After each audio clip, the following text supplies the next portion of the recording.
ભાવનગરનું marketing yard કે જેણે ડુંગળીની આવક પર પ્રતિબંધ મૂક્યો છે, જેનું કારણ છે ટ્રાન્સપોર્ટર્સની હડતાળ।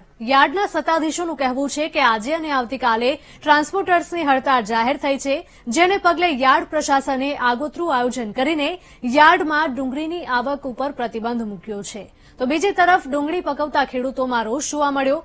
જિલ્લાના ખેડૂતો મુશ્કેલીમાં મુકાયા છે। એક બાજુ ડુંગળીની આવક શરૂ થઈ છે, તેવામાં સરકારે મૂકેલા નિકાસ પર પ્રતિબંધ બાદ યાર્ડમાં પણ રોક લાગતા હવે ખેડૂતોને રાતા પાણીએ રડવાનો વારો આવ્યો છે।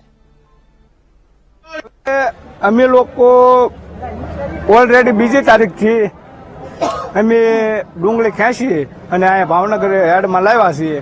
આજ રોજ અમારે ડુંગળીના કોંટાઈ નીકળી ગયા અને આ સરકારી કામમાં આ ટ્રક હડતાલ ને એ અમને એવો હેરાનગતિ કરે છે કે અમારો માલ છે વ્યવસ્થિત વેચાતો નથી અને ભાવ પૂરા મળતા ન અને બાકી નિકાસ તે સરકારે બંધ કરી છે।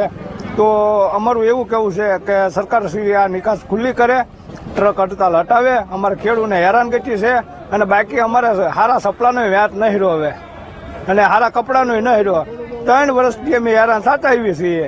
આ વર્ષે થોડોક લાભ મળે એમ હતો, એ નહીં મળે અમને। અમારી સ્થિતિ અત્યારે નબળામાં નબળી છે। ખેડૂતોની કોઈ પણ હાજર ઓલી નથી। ખેડૂતોનો વાડીની અંદર કેટલોય માલ ટોકમાં પડ્યો છે, અહીંયા લાવવાની નિકાસ નથી, યાર્ડની અંદર કોઈ એનો સમાવેશ નથી। અમારું કહેવાનું એ છે કે અમારો માલ દખી થાય એટલો, ખેડૂત દખી થાય એટલું કોઈ નથી થતું। અત્યારે શું ભાવ મળે તમને? અત્યારે અમને 250 થી 300, 350 ની બજાર ઉજે છે। તો આમાં 2 પૈસા મળે એવું છે તો આવડા કોંભાળ કરીને ઉભા છે।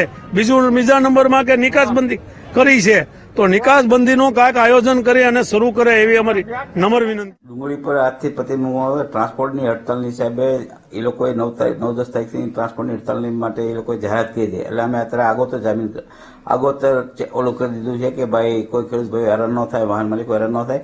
એટલે અમે આજથી જ આપી દીધું, આજથી નવી ડુંગળીની આવક ન આવે જ્યારે લગી અચોક્કસ મુદતની હડતાલ છે ત્યાં લગી નવી જાહેરાત ન આપી ત્યાં લગી અમે ડુંગળી પ્રવેશ કરવા દેવામાં નહીં આવે। જૂનો માલ જે પડ્યો છે ખાલી થઈ જશે સાસરીમાં?